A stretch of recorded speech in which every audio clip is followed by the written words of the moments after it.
నమస్తే, good morning, welcome to morning edition. నేను Sonia Rao. Morning ఎడిషన్లో ముందుగా హెడ్లైన్స్ చూద్దాం. నేడు రేపల్లెలో సీఎం జగన్ ఎన్నికల ప్రచారం, మధ్యాహ్నం మాచర్లలో బహిరంగ సభ.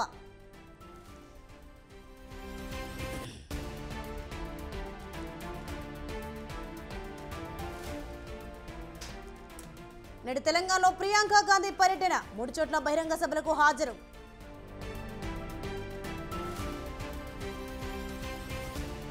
నేడు ఉమ్మడి నిజామాబాద్ జిల్లాలో కేసీఆర్ పర్యటన, కమ్మర్పల్లి నుంచి ప్రారంభం కానున్న బస్సు యాత్ర.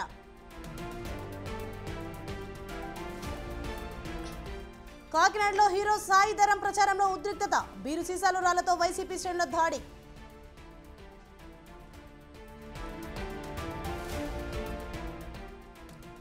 ప్రజ్వల్ రేవణ్ణ చుట్టూ బిగుస్తున్న ఉచ్చు, బాధితుల నుంచి వివరాలు సేకరిస్తున్న సిట్.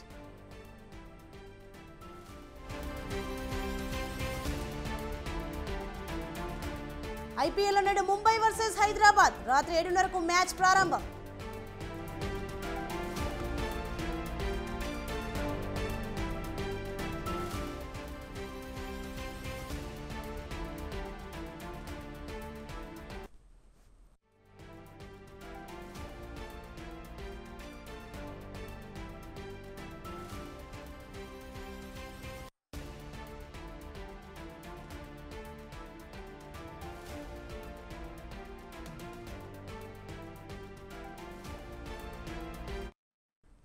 బ్రేకింగ్ న్యూస్ చూస్తున్నాం. మనం పిఠాపురంలో ఎన్నికల ప్రచారం పీక్స్ కి చేరింది. జనసేన అధినేత పవన్ కళ్యాణ్ వైసీపీ తరఫున వంగా గీత పోటీ పట్టడంతో అక్కడ రాజకీయాలు రసవత్రంగా మారాయి. ఎన్నికల ప్రచారంలో కవ్వింపు చర్యలు, ఉద్రిక్తతలు చోటు చేసుకుంటున్నాయి. తాజాగా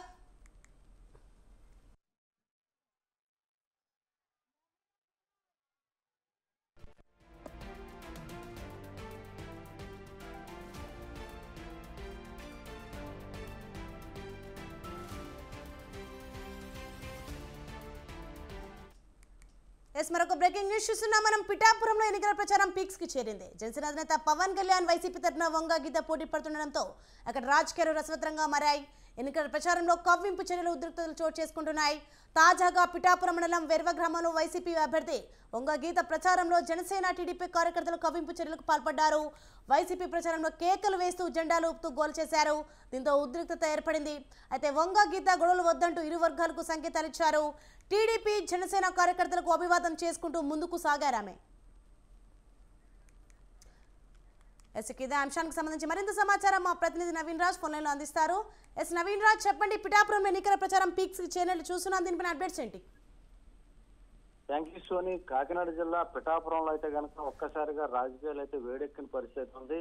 ఎన్నికలు సమీపిస్తున్న తరుణంలో ఇటు 2 వర్గాలకు సంబంధించిన అటు జనసేనకు సంబంధించి కానీ, అటు టీడీపీ కానీ, అలాగే ఇటు ప్రత్యర్థిగా ఉన్న వైసీపీకి సంబంధించి కానీ 2 వర్గాల మధ్య అయితే ప్రచారం అయితే ఓ పక్క నుంచి హోరెత్తింది.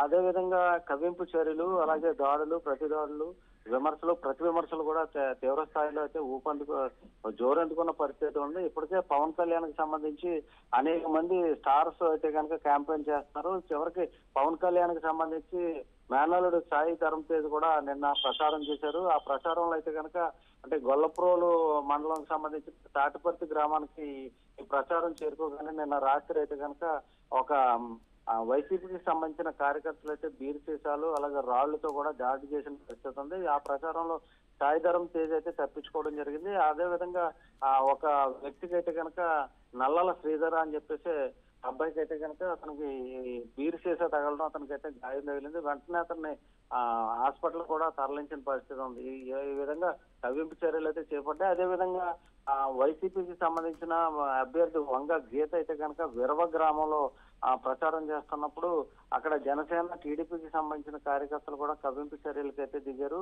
జెండాలు ఊపుతూ అటు ప్రచారానికి అయితే అడ్డు దగ్గర ప్రయత్నం అయితే చేశారు. ఈ నేపథ్యంలో అభ్యర్థిగా ఉన్న వంగ గీత అయితే సమయం పాటించి ఇరు వర్గాల్ని కూడా గొడవలు వద్దు అంటూ కూడా వారించడం, ఇద్దరిని సమయం పరచడం అయితే కనుక చేశారు. అదేవిధంగా ఈ జెండాలు ఊపుతూ ప్రచారానికి అడ్డు రావడంతో వంగ గీత అయితే కనుక సైకిల్ చేస్తూ గొడవలు వద్దు, అందరూ మేము వెళ్ళిపోతున్నాం, మీరు కూడా వెళ్ళిపోండి అంటూ సైకిల్ చేయడం కూడా అక్కడ ఇరు వర్గాలను కూడా శాంతింపజేసే పరిస్థితి వచ్చింది. ఏదేమైనప్పటికీ అక్కడ కొంచెం కవ్వింపు చర్యలు, ఉద్రిక్త పరిస్థితులు అయితే తలెత్తే పరిస్థితులు అయితే ఉన్నాయి Soni. Okay right, thank you Naveen Raj. ఎవరి ప్రచారం వాళ్ళు చేసుకోవాలి. నేను చాలా సంవత్సరాల నుంచి ఎన్నికలు చూస్తాను. ఎప్పుడు కూడా హోందాగా కాంగ్రెస్ కానీ ఇంకొకటి కానీ టీడీపీ ఎవరు ఎదురుపడినా కూడా ఒక పక్క నుంచి వాళ్ళు ఒక పక్క నుంచి వెళ్ళిపోవడం, పెద్ద మనుషులు అన్న వాళ్ళు మధ్యలో ఉండి పక్క నుంచి ఎవరి దారిని వాళ్ళు అటువైపు ఇటువైపు కూడా చేయటం జరుగుతుంది. మేము చెప్తున్నాం ఎవరు వద్దని. మా వైపు వాళ్ళందరినీ కూడా వారించడం జరిగింది. అసలు అటువైపు కవ్వింపు చర్యలు అటు నుంచి వచ్చినా మీరేం మాట్లాడొద్దన్నా మా వాళ్ళందరినీ కూడా పక్కకు పెట్టాం. వారికి నమస్కారం చెప్పాను తప్ప ఎవరు కూడా ఒక్క మాట కూడా మాట్లాడలేదు.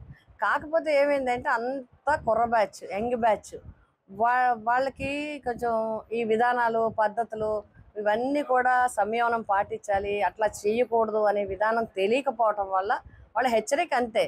వచ్చారు అరిసాము, వాళ్ళు ఎవరో వచ్చారు మనం ఏదో అరిసాము, ఇంతే తప్ప ఎలక్షన్లో ఎవరికైనా హక్కు ఉంటుంది, ఎవరైనా కూడా ప్రచారం చేసుకోవచ్చు. ఎవరైనా వచ్చినప్పుడు పక్కకు తగిలి వాళ్ళకి దారి ఇవ్వాలి, లేదా మనం వెళ్ళిపోవడానికి దారి ఉంటే వెళ్ళిపోవాలని అనుకోవాలి. ఈ రోజు వంగ గీత గారు వచ్చి ర్యాలీ చేస్తున్నారంటే పర్మిషన్ తీసుకునే కదా ఎవరు వస్తారో, వచ్చి చేసుకుంటే ప్రశాంతంగా ర్యాలీ జరుగుతుందండి. వీళ్ళందరూ గ్లాస్ గుర్తు, తెలుగుదేశం గుర్తులు పట్టుకుని ముందు నడుస్తున్నారు. కుర్రోళ్ళు ఏదో ఎగురుతున్నారు. ఇక్కడ ఉన్న పెద్దలు, దానికి సంబంధించిన కార్యకర్తలు వాళ్ళన్నా చెప్పాలి కదండి. వాళ్ళకి బుద్ధి. క్యాన్వాసింగ్ ఎదురుగా వచ్చి అక్కడ ఎగురుతారండి. అలా తప్పు కదండి. అది ధర్మం అండి. అది లేకపోతే ఇప్పుడు గొడవ జరగదండి, ఇక్కడ దుమ్మి జరగదండి. గీత గారు సౌమ్యమైన మనిషి కాబట్టి, ఎంతో దూరం దృష్టి ఉన్న మనిషి కాబట్టి, బాబు వాళ్ళ ఎగిరినా మీరు పట్టించుకోకండి, పక్క నుంచి నడిచేయండి అని మా అందరికి చెప్పిందండి ఆవిడ. అంటే మీరు వయసులో పెద్ద కదా, సంఘటన ఎప్పుడు జరిగినాయండి? ఇప్పుడు వచ్చి ఎప్పుడు జరగలేదండి. నాయకులు అలా జరిపించారండి అక్కడ కూర్చుండి, లేకపోతే వాళ్ళు ఎగురుతారండి. రుమాలు ఊపేస్తాం, పుటాలు చూపించడం, వాళ్ళు ఇష్టం మాట్లాడుతున్నారండి. అలా చేయొచ్చు అండి. పెద్దలు ఉండి అలాగా అనిపించచ్చమా? అదే గౌరవమైన పని అండి. దాని గురించి నేను దయించి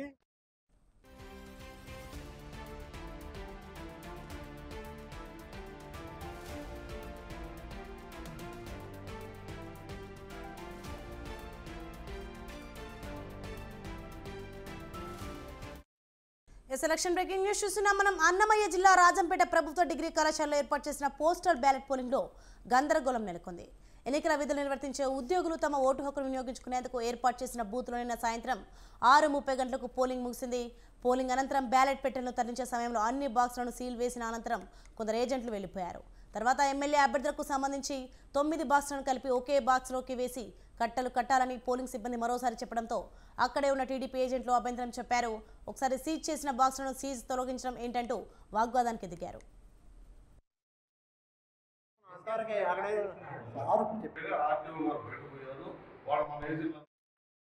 టీడీపీ వైసీపీ శ్రేణులు పెద్ద సంఖ్యలో పోలింగ్ కేంద్రం వద్దకు చేరుకున్నారు. బ్యాలెట్ బాక్సులున్న గదిలో వాదోపవాదనలు సాగడంతో పోలీసులు లోపలికి వచ్చి సర్దుబాటు చేశారు. అదే సమయంలో ఎన్నికల రిటర్నింగ్ అధికారి మోహన్ రావు అక్కడికి చేరుకున్నారు. ఎన్నికల నిబంధనల ప్రకారం ఎమ్మెల్యే ఎంపీలకు సంబంధించిన బ్యాలెట్ బాక్సులోని ఓట్లను ఒకే బాక్స్లో వేయాల్సి ఉందని సంబంధిత ఏజెంట్లుంటే వారి సమక్షంలోనే సీజ్ చేసిన బాక్సులను తెరిచి మళ్లీ ఒకదానిలో ఒకటి వేస్తామని చెప్పడంతో టీడీపీ ఏజెంట్లు వ్యతిరేకించారు. ఎన్నికల నిబంధనలకు సంబంధించిన కాగితాన్ని చూపడంతో చివరికి సమ్మతించారు.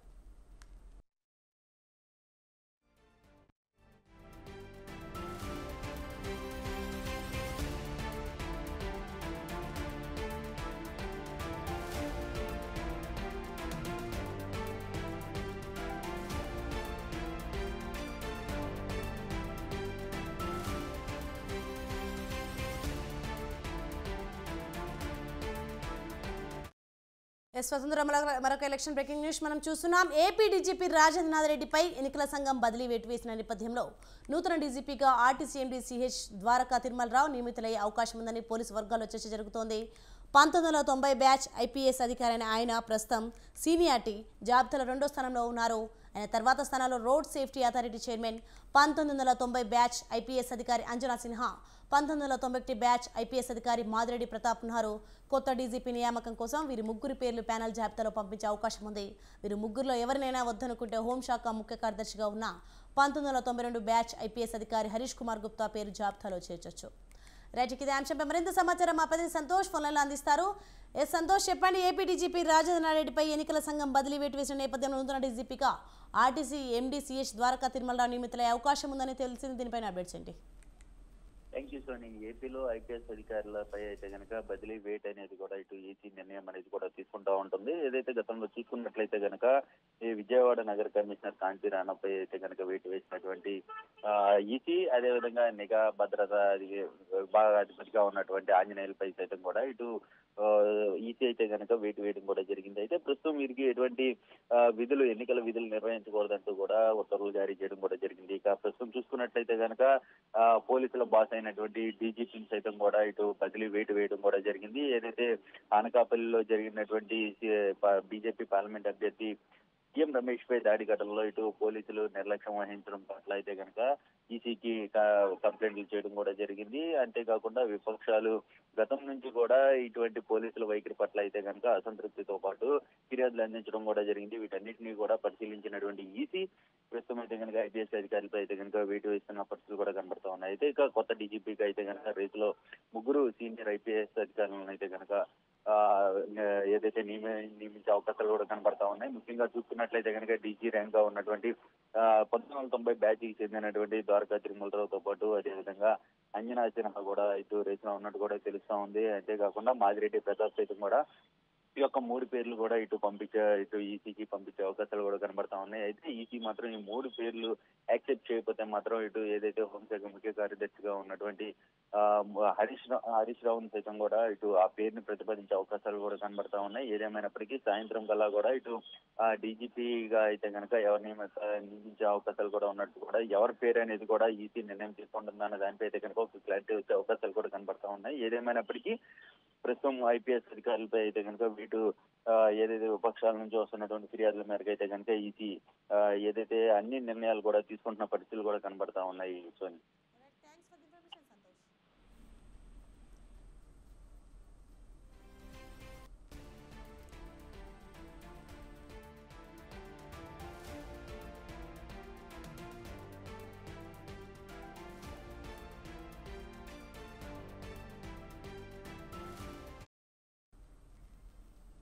ఏపీ డీజీపీ రాజేంద్రనాథ్రెడ్డిపై వేటు జగన్కు చెంపపెట్టు లాంటిదన్నారు టీడీపీ నేత కొల్లు రవీంద్ర.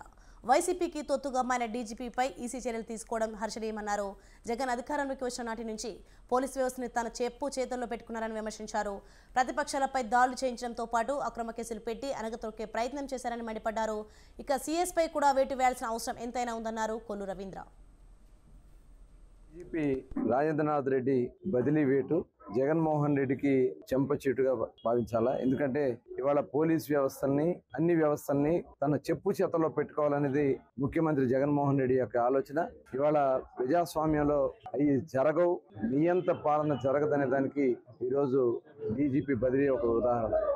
ఎందుకంటే అడుగడుగున ఈ రాష్ట్రంలో ముఖ్యమంత్రిగా అధికారాలు చేపట్టిన దగ్గర నుంచి జగన్మోహన్ రెడ్డి గారు 5 సంవత్సరాలుగా ఇష్టారాజ్యంగా పోలీస్ వ్యవస్థల్ని తన తొత్తుల్లాగా ఉపయోగించుకున్నాడు. అక్రమ కేసులు కట్టించడం, దాడులు చేయించడం, ప్రతిపక్షాన్ని అనగదొక్కడం, ఇలాంటి కార్యక్రమాలన్నీ కూడా చేసి డీజీపీలు సహకరించకపోతే వాళ్ళని బలవంతంగా వేట్లు వేసి ఈ రోజు కొనసాగాడు 5 సంవత్సరాలు. ఇప్పుడు ఎన్నికల వేళ కూడా డీజీపీ రాజేంద్రనాథ్ రెడ్డి గారు కూడా వైసీపీ కార్యకర్తలాగా పనిచేస్తున్నటువంటి పరిస్థితుల్లో ఇవాళ ఎలక్షన్ కమిషన్ ఈ రాష్ట్రంలో ఎన్నికలు సజావుగా సాగాలంటే ఇలాంటి వ్యక్తులు ఉండకూడదని చెప్పి భావించి ఇవాళ ఆయన మీద వేటేశారు.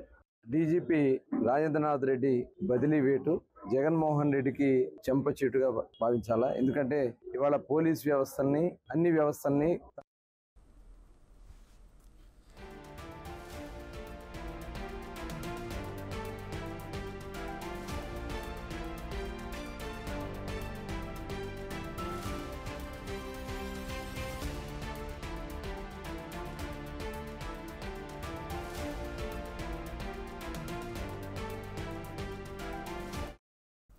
మరొక ఎలక్షన్ బ్రేకింగ్ న్యూస్ మనం చూస్తున్నాం. వైసీపీ అధ్యక్షుడు సీఎం వైఎస్ జగన్ ఇవాళ నుంచి మళ్లీ ఎన్నికల ప్రచారం మొదలు పెడుతున్నారు. నిన్న విరామం ఇచ్చిన సీఎం ఇవాళ 3 నియోజకవర్గాల్లో ఎన్నికల ప్రచారం నిర్వహిస్తారు. ఉదయం 10 గంటలకు బాపట్ల లోక్సభ స్థానం పరిధిలోని రేపల్లెలో ఉన్న డాక్టర్ బిఆర్ అంబేద్కర్ విగ్రహం సెంటర్లో జరిగే ప్రచార సభలో సీఎం జగన్ పాల్గొంటారు.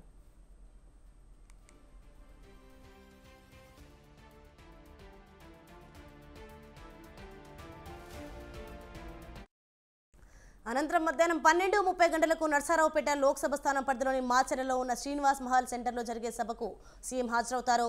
మధ్యాహ్నం 3 గంటలకు మచిలీపట్నంలోని వల్లూరి రాజా సెంటర్లో జరిగే ప్రచార సభలో జగన్ పాల్గొని ప్రజలను ఉద్దేశించి ప్రసంగిస్తారు.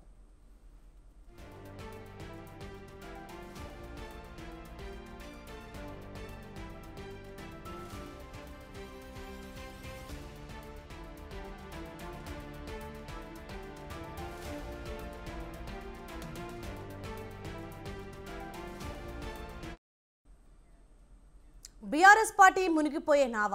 ఆ పార్టీకి ఓటు వేస్తే మూసీలో వేసినట్టే అన్నారు సీఎం రేవంత్. రంగారెడ్డి జిల్లా తుక్కుగూడలో సీఎం రేవంత్ రెడ్డి పర్యటించారు. బీఆర్ఎస్ పార్టీ నాయకులు మంత్రి భ్రమించి మాట్లాడుతున్నారని ఆగ్రహం వ్యక్తం చేశారు. వారి తీరు వింతగా ఉందంటూ పరోక్షంగా మాజీ మంత్రి సబితేంద్ర రెడ్డి వ్యాఖ్యలు ప్రస్తావించారు. మీ నాయకులు మిమ్మల్ని బీజేపీకి తాకట్టు పెడుతున్నారు, తస్మాత్ జాగ్రత్త అంటూ బీఆర్ఎస్ కార్యకర్తలకు విజ్ఞప్తి చేశారు. బీజేపీ శ్రీరాముని పేరు మీద రాజకీయం చేస్తుందని రేవంత్ మండిపడ్డారు. బీజేపీకి ఓటేయమని చెప్తున్నావు, నీకు న్యాయమా? నమ్మిన పార్టీని, నమ్ముకున్న కార్యకర్తల్ని, నమ్మిన నాయకుల్ని ఇవాళ నట్టేట ముంచి బీజేపీని గెలిపించాలనేది నీకు న్యాయమా అడుగుతున్నా. అందుకే ఈ రాజకీయాలు మానుకోండి సభ్యత. నీ పార్టీని కావాలంటే నువ్వు గెలిపించుకో, నీ పార్టీ కోసం తిరిగి ఓట్లు అడుగు, నీ పార్టీ కోసం కొట్లాడు. కానీ నీ కోసం కొట్లాడి, నీ కోసం జెండా మోసి నిన్ను గెలిపించిన బీఆర్ఎస్ వాళ్ళని మోసం చేసి బీజేపీ వాళ్ళని గెలిపించాలనడం నీకు న్యాయమా? నీకు ఇది తగునా అని నేను అడుగుతున్నా. బీఆర్ఎస్ కాదు బీజేపీ. సిద్దిపేట కాంగ్రెస్ రోడ్ షోలో బీజేపీపై మాజీ ఎమ్మెల్యే జగ్గారెడ్డి తీవ్ర విమర్శలు చేశారు. రాముడి పేరుతో బీజేపీ ఓట్లు అడుగుతుందని ఫైర్ అయ్యారు. దేశం కోసం సోనియా గాంధీ కుటుంబం త్యాగం చేసిందన్నారు. గాంధీని చంపిన గాడ్సేని బీజేపీ దేవునిగా పోల్చిందని, అలాంటి బీజేపీని సమర్థిస్తారని జగ్గారెడ్డి ప్రశ్నించారు. ఇక సిద్దిపేటలో కొంతమంది పోలీసులు పోస్టింగ్ల కోసం చెంచాగిరి చేస్తున్నారని ఆగ్రహం వ్యక్తం చేశారు.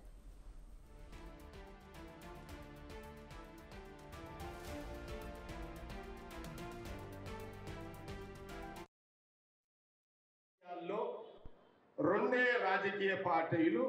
స్వాతంత్రం రాకముందు కాంగ్రెస్ ఉంది, స్వాతంత్రం రాకముందు కాంగ్రెస్ ఉంది, వచ్చినాక కాంగ్రెస్ ఉంది. 40 ఏళ్ల కిందట, 35 ఏళ్ల కిందట, 40 ఏళ్ల కిందట బీజేపీ పార్టీ పుట్టింది. వయసులో బీజేపీ పార్టీ కంటే కాంగ్రెస్ వయసు ఎంత అంటే బీజేపీ వయసు 40 సంవత్సరాలు, కాంగ్రెస్ వయసు 135 ఏళ్ళు. అంటే కాంగ్రెస్ పార్టీ అంటే సంజీవిని, వైశ్యులు అంటే సావుకారులు. కాంగ్రెస్ పై బీజేపీ ఎమ్మెల్యే రాజాసింగ్ సంచలన ఆరోపణలు చేశారు. కాంగ్రెస్ పార్టీకి పాకిస్తాన్ టెర్రరిస్టులకు సంబంధాలున్నాయని రాజాసింగ్ ఆరోపించారు. పాకిస్తాన్ ఎదుర్కొనేది మోడీ ఒక్కరేనన్నారు.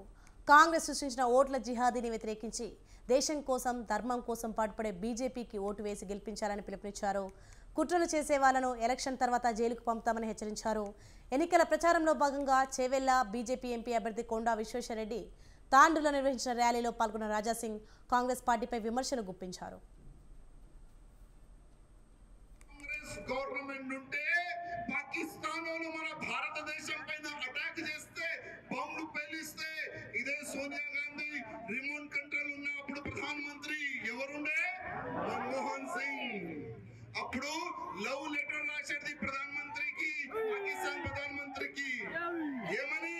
ఓ అయ్యా పాకిస్తాన్ ప్రధానమంత్రి, మీకు దండం పెడుతున్నాం, మీ వాళ్ళు లష్కర్ తోయబా వాళ్ళు, ఈ ఐఎస్ఐ వాళ్ళు మా భారతదేశంలో అక్కడిక్కడ బ్లాక్ చేస్తున్నారు, కొద్దిగా వాళ్ళకి కొత్త జిహాదులు తీసుకొని వస్తున్నారు. అది ఓటు జిహాద్ అంట.